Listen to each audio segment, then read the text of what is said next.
I'm currently a stay-at-home mom, but I spent 2 decades in the commercial construction industry, and I know a little something about development projects. There's the good, there's the bad, and there's the downright ugly. So what's good here?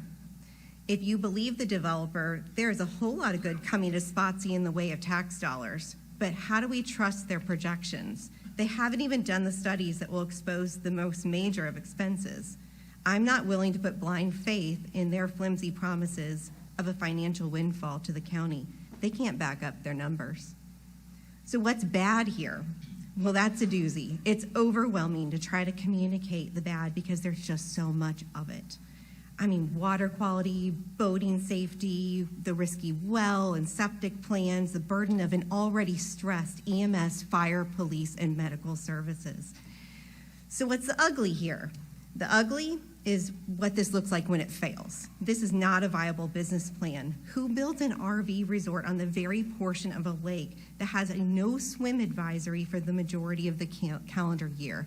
And who pursues a special use permit without first studying the complex wetlands, wastewater, VDOT limitations, algae bloom issues, all of it? Are they just crossing their fingers that they don't run into major challenges?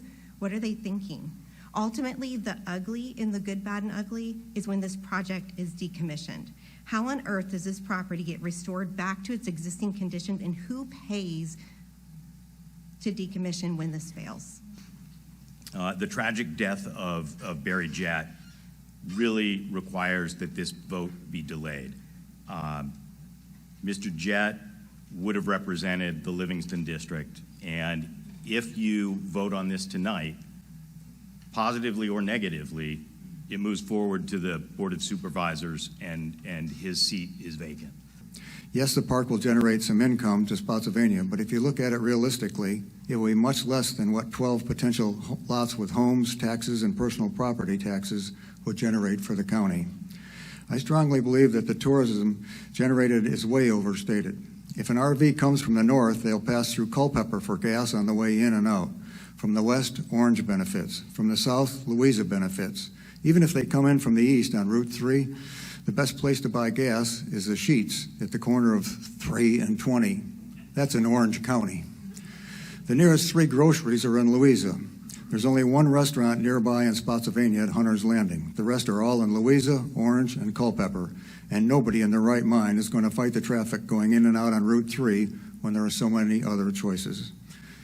On the other hand, the reasons to deny this SUP are many. The algae bloom, shore stabilizations, water depth, narrowness of the lake, 522 traffic, 719 traffic issues, nearby property values, internet and cell phone coverage impact, water well issues of the RV park and surrounding wells, septic issues, noise and light pollution, safety on the lake, impact on the Chesapeake Bay Act, and not meeting most of the 8 SUP criteria are individually reason enough to deny the SUP. Collectively, they make it imperative. The turning length, these are going to be Class A's, minimum 40 foot, and they do travel in packs.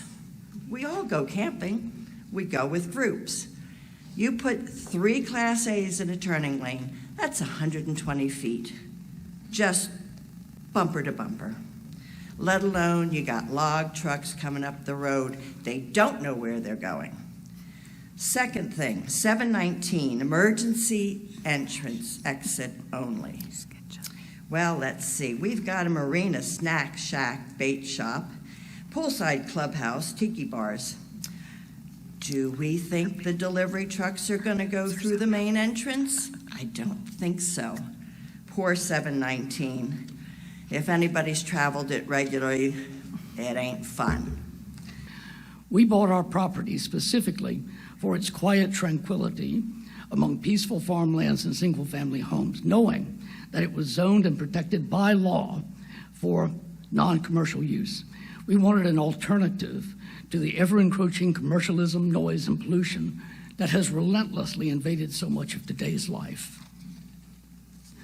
I will simply quote directly from the developer's description that appears in their GDP document submitted to Spotsylvania County.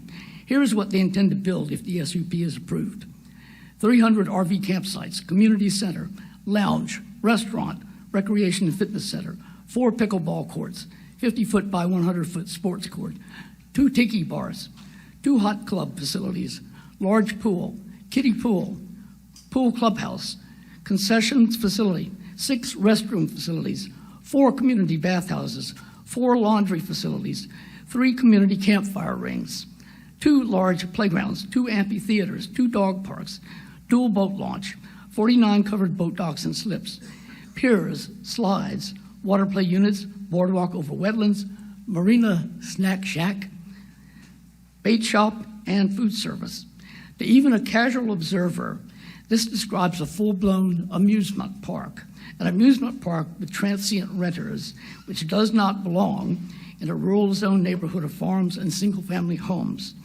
It especially has no place in the Upper Pamunkey, which already suffers from serious shore erosion, very shallow water, and periodic hazardous algae blooms. Adding more nitrogen, phosphorus, impervious surface runoff, and private and rental boats in the shallow and narrow area will aggravate the issue, not remedy it. I'm also concerned about safety, both by water and by land, increased traffic by water and by land, the impact to emergency services, shoreline erosion and costly repairs to us homeowners, potential increase in crime and property damage, wastewater and stormwater runoff, the number of boat slips, and the potential future dredging request. The lake is the main attraction and the reason for building the RV park at Lake Anna. If it wasn't for the lake, they wouldn't be building it here. Yet its proposed location can only be accessed via a very narrow and shallow portion of the lake that's already very congested with boat traffic. This is the one thing that cannot be changed or improved. Yes, the roads in the area can't handle this. Maybe they could be, widened or everything else. You can't widen the lake. The lake is what the lake is, and it's not wide enough to support this. And it's awfully shallow as well. The multitude of proposed boat slips and related boat traffic can only reach the main lake via this narrow portion of the lake. I urge you to look at a map and study this for yourself. Other lake public facilities are located in areas that are wider or open and can handle the boat traffic. This proposed location cannot. The section of the lake adjacent to this area was recently granted, I believe, the first approval in the state for a no-wake surfing zone. And this was because, again, it's awfully narrow and the resulting damage to the shoreline. Yet now, as proposed, you want to add a large attraction at the end of this bottleneck? It makes no sense. In the Livingston area, when you dial 911, you get transferred to Louisa. This occurred on Monday of last week.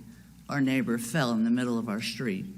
We called 911, and they sent us to Louisa. We explained to her very quickly that we are Spotsylvania County. And she transferred us then to Spotsylvania County, which took a total of 6 minutes.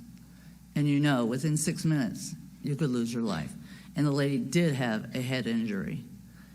At that time, the ambulance arrived 12 minutes later, which was phenomenal, because thank God it was Belmont, right down the street. And then it took 48 minutes to get her to a hospital for a CT of her hand. As you can tell, we need urgent care and a hospital out here before we add 1,200 to 1,500 people weekly to our community. So I'm asking that the board please deny the Four Seasons RV Park.